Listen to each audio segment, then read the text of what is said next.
Hello friends, स्वागत है आपका हमारे YouTube channel apex GS express में। दोस्तों, आज का ये वीडियो होगा मध्य प्रदेश की प्रमुख नदियाँ। इसका एक पार्ट 6 होगा।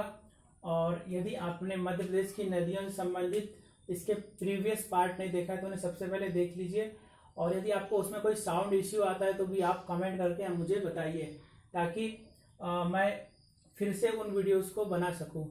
तो दोस्तों, आज हम बात करेंगे मध्य प्रदेश की नदियों के अंतर्गत क्षिप्रा नदी, तवा नदी, वैनगंगा नदी और काली सिंध नदी। तो वीडियो को आप पूरा देखिए दोस्तों। चलिए सबसे पहले बात करते हैं क्षिप्रा नदी की। क्षिप्रा नदी का उद्गम जो है इंदौर के निकट काकरी बरडी पहाड़ी से होता है। ओके, इंपॉर्टेंट हो जाता है, पूछा जा चुका है एग्जाम में। इसका उद्गम जो है इंदौर के निकट काकरी बरडी पहाड़ी से होता है। दोस्तों, मध्य प्रदेश की नदियाँ, ये जो चैप्टर है बहुत ही ज़्यादा इंपॉर्टेंट है। लगभग कोई भी एग्जाम आप देख लीजिए, प्रीवियस पेपर उठा के देख लीजिए, सभी में यहाँ से 2 से 3 क्वेश्चन अवश्य बनते हैं। ओके, चाहे वो जलप्रपात से लेकर हो, नदियों के उद्गम से लेकर हो, ओके, या फिर और कोई अन्य फैक्ट हो। तो इस चैप्टर को आप बिल्कुल भी नज़रअंदाज नहीं कीजिएगा, क्योंकि बहुत ही ज़्यादा इंपॉर्टेंट चैप्टर हो जाता है। तो चलिए, इसका उद्गम जो है इंदौर के निकट काकरी बरडी पहाड़ी से होता है। और यह जो नदी है क्षिप्रा नदी, चंबल नदी में मिल जाती है। ओके, इसका संगम चंबल नदी में होता है। ओके, कुल लंबाई की बात की जाए तो इस नदी की कुल लंबाई है 195 किलोमीटर, 195 किलोमीटर। और जो है आप सभी जानते होंगे, उज्जैन जो है क्षिप्रा नदी के तट पर स्थित है। उज्जैन बहुत प्रसिद्ध शहर है, जहाँ पर महाकालेश्वर जो है ज्योतिर्लिंग है। ओके, महाकालेश्वर ज्योतिर्लिंग है, जहाँ पर प्रत्येक 12 वर्ष के बाद कुंभ का मेला लगता है। आप सभी जानते होंगे, भारत के 4 जगहों पे कुंभ का मेला लगता है। ओके, तो मध्य प्रदेश में 2 ज्योतिर्लिंग है। एक उज्जैन में स्थित है महाकालेश्वर, जो कि क्षिप्रा नदी के तट पर है, और दूसरा ओमकारेश्वर है स्थित है, जो कि खंडवा में स्थित है दोस्तों। तो चलिए अब बात करते हैं प्रमुख सहायक नदियों की। क्षिप्रा की प्रमुख सहायक नदी है खान, और जो खान नदी है वो इंदौर जो है खान नदी के किनारे बसा हुआ है। ओके, तो इस सारे पॉइंट आप जरूर याद रखिए। तो ये तो था क्षिप्रा नदी के बारे में जानकारी। और इसके प्रवाह की बात की जाए तो ये जो क्षिप्रा नदी है उज्जैन, मध्य प्रदेश के उज्जैन, रतलाम, मंदसौर जिलों से होकर बहती है। ओके दोस्तों, अब हम बात करते हैं तवा नदी की। तवा नदी भी मध्य प्रदेश की एक प्रमुख नदी है, और इसकी कुल लंबाई है 172 किलोमीटर।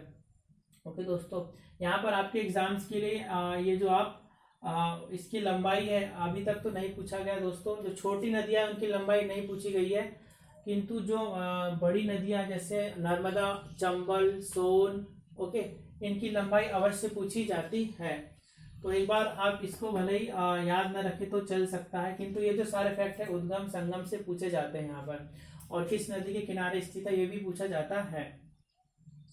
तवा नदी की लंबाई है 172 किलोमीटर, और इसका उद्गम जो होता है महादेव पर्वत की कालीभित पहाड़ियों से होता है। बैतुल, ओके, सतपुड़ा के महादेव पर्वत की कालीभित पहाड़ियों से इसका उद्गम होता है। और तवा नदी का संगम जो है नर्मदा नदी में होता है। और कहाँ पर होता है? होशंगाबाद के निकट एक बांद्रा भान स्थान है, वहां पर यह नर्मदा नदी में मिल जाती है, बांद्रा भान में, होशंगाबाद में। ओके दोस्तों, तो ये उद्गम इसका अवश्य पूछा जाता है, कालीभित पहाड़ियां महादेव पर्वत की। ओके, अब बात करें इसकी सहायक नदियों की, तो तवा की सहायक नदी है मालिनी, सप्तवा, देनवा। मालिनी, सप्तवा, देनवा, ये भी पूछा गया एग्जाम में, बिल्कुल आप याद रखेंगे दोस्तों। और मध्य प्रदेश का सबसे बड़ा जो बांध है वह तवा नदी पर स्थित है। ओके, और काफी लंबा बांध भी है, मध्य प्रदेश का सबसे लंबा बांध है, 1 किलोमीटर से अधिक इसकी लंबाई है। ओके दोस्तों, तवा जलाशय जो है, तवा जो जलाशय जो डैम है वह सतपुड़ा राष्ट्रीय उद्यान और बोरी अभ्यारण्य की पश्चिमी सीमा के बीच स्थित है। ये भी आपसे पूछा जा सकता है। ओके, तवा जलाशय जो है सतपुड़ा राष्ट्रीय उद्यान और बोरी अभ्यारण्य की पश्चिमी सीमा के बीच स्थित है। ओके, और तवा बांध का निर्माण 1978 में किया गया था।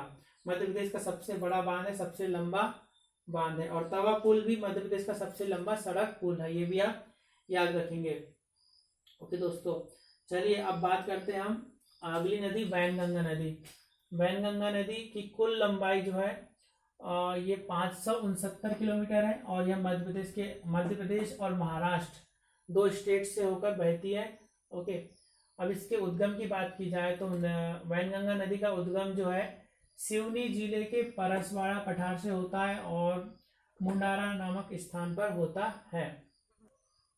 इसका जो संगम है वर्धा नदी में महाराष्ट्र में होता है। ओके, वर्धा नदी महाराष्ट्र में इसका संगम होता है और वर्धा नदी में यह मिलने के बाद इसे प्राणहिता कहा जाता है। ओके, वैनगंगा और वर्धा नदी के संगम को कहा जाता है प्राणहिता।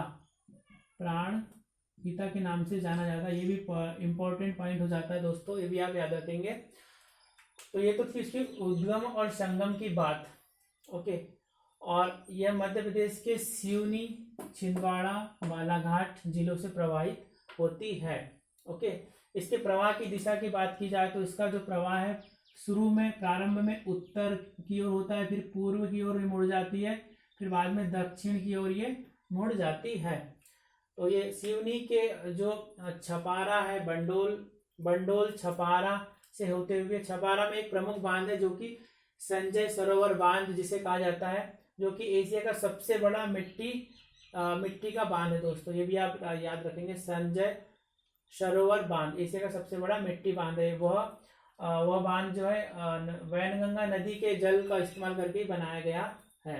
ओके, तो इस तरह से ये सिवनी के बंडोल छपारा होते हुए फिर केवलारी होते हुए बालाघाट में प्रवेश करती है और बालाघाट से गोंदिया जो कि महाराष्ट्र में आता है, महाराष्ट्र से होकर यह महाराष्ट्र के चांदा जिले से आगे प्रवाहित होते हुए वर्धा नदी में मिल जाती है। इस प्रकार वैनगंगा और वर्धा नदी के संगम को क्या कहा जाता है, प्राणहिता के नाम से जाना जाता है। और बाद में यह संगम के बाद यह नदी जो है गोदावरी नदी में मिल जाती है, जो कि दक्षिण भारत की सबसे बड़ी नदी है, या प्रायद्वीपीय भारत की सबसे बड़ी नदी गोदावरी वहां पर ये मिल जाती है। तो इस प्रकार वैनगंगा जो नदी है गोदावरी की सहायक नदी है। ओके, जिसे दक्षिणी गंगा भी कहा जाता है गोदावरी को। आगे आपने इंडियन ज्योग्राफी में भी पढ़ा होगा तो। ओके, और इम्पोर्टेंट पॉइंट है बालाघाट जो शहर है वह वैनगंगा नदी के तट पर स्थित है, पूछा जा चुका है एग्जाम में। ओके दोस्तों, उज्जैन क्षिप्रा नदी के तट पर है। ओके, और होशंगाबाद जो है तवा नदी के तट पर स्थित है। ओके, और वैनगंगा जो है बालाघाट नदी के तट पर स्थित है। अगली नदी, अच्छा इसकी सहायक नदियों की बात की जाए तो वैनगंगा की प्रमुख सहायक नदियां हैं कानन, पेंच, बावनथड़ी, ये प्रमुख सहायक नदियां। वैसे तो अन्य सहायक नदियां हैं छोटी छोटी। ओके, तो एग्जाम में ये पॉइंट जरूर पूछा जाता है कि इसके प्रवाह मध्य प्रदेश के दक्षिण की ओर प्रवाहित होने वाली नदी इनमें से कौन है। तो आपको 4 ऑप्शन दे दिए जाएंगे, तो इसका राइट आंसर हो जाएगा वैनगंगा नदी। ओके, तो दक्षिण की ओर प्रवाहित होती है मध्य प्रदेश की, ये भी आप ध्यान रखेंगे इस पॉइंट को। चलिए दोस्तों, अब बात करते हैं हम काली सिंध नदी की। काली सिंध नदी जो है मध्य प्रदेश और राजस्थान 2 स्टेट से होकर प्रवाहित होती है। इसके उद्गम की बात की जाए तो काली सिंध नदी का उद्गम देवास के बागली के निकट विंध्याचल पर्वत से इसका उद्गम होता है। ओके, बागली स्थान से इसका उद्गम होता है और देवास और बागली काली सिंध नदी के किनारे स्थित शहर है। ओके, इसके संगम की बात की जाए तो काली सिंध नदी का संगम चंबल नदी में राजस्थान में होता है। राजस्थान में चंबल नदी में ये मिल जाती है। काली सिंध नदी की कुल लंबाई है 150 किलोमीटर। ओके दोस्तों, 150 किलोमीटर है। तो काली सिंध नदी से संबंधित इतना ही फैक्ट आपको याद रखने हैं। अब हम बात करते हैं कुनू नदी। ओके, इसका उद्गम जो है शिवपुरी के पठार से होता है। वेरी इंपॉर्टेंट है, यहाँ ये पूछा जा चुका है इसका उद्गम कहाँ से होता है, ये आप जरूर याद रखिए। और इसका भी संगम जो है चंबल नदी में होता है। ओके, तो मैंने एक ट्रिक भी बताई थी, चंबल की सहायक नदियां पार्वती, बनी, काली सिंध। ओके, क्या बताई थी दोस्तों, पार्वती, बनी, काली सिंध, क्षिप्रा, तट पर। ये ट्रिक बताई थी मैंने चंबल की सहायक नदी की, तो आपको याद रखना है। पार्वती नदी इसकी प्रमुख सहायक नदी है, बनी से बनास नदी, काली सिंध, क्षिप्रा, ओके, ये सारी जो नदियां हैं वो चंबल की सहायक नदियां हैं। और इसके अलावा कूनू भी आएगा यहाँ पर, कूनू भी इसका हो जाएगा। तो इस प्रकार से ये चंबल की सहायक नदियां थी, आप आसानी से ट्रिक्स याद रख सकते हैं, कभी नहीं भूलेंगे दोस्तों। तो कूनू नदी का उद्गम जो होता है शिवपुरी के पठार से होता है और इसका संगम चंबल नदी में होता है, ओके। इसकी कुल लंबाई है 180 किलोमीटर, 180 किलोमीटर। तो इस प्रकार से हमने आज इस वीडियो में क्षिप्रा नदी, तवा नदी, वैनगंगा नदी और काली सिंध नदी और कूनू नदी, इनके बारे में डिस्कस किया। और ये सारे फैक्ट लगभग सभी एग्जाम में पूछे जाते हैं दोस्तों। और नेक्स्ट वीडियो में हम अभी जो और छोटी नदियां मध्य प्रदेश की जो बच गई है उसको नेक्स्ट वीडियो में कवर करेंगे। तो उम्मीद करते हैं वीडियो आपको पसंद आया होगा। और यदि मध्य प्रदेश की नदियों से संबंधित इसके प्रीवियस जो पार्ट है, पार्ट 5 तक, आपको पहले आप उन्हें देख लीजिए। यदि आपको कोई साउंड से लेकर इश्यू आता है तो मुझे कमेंट कीजिए, उनको मैं फिर से कवर करने का प्रयास करूंगा। तो इस वीडियो को देखने के लिए आपका बहुत बहुत धन्यवाद दोस्तों। जय हिंद।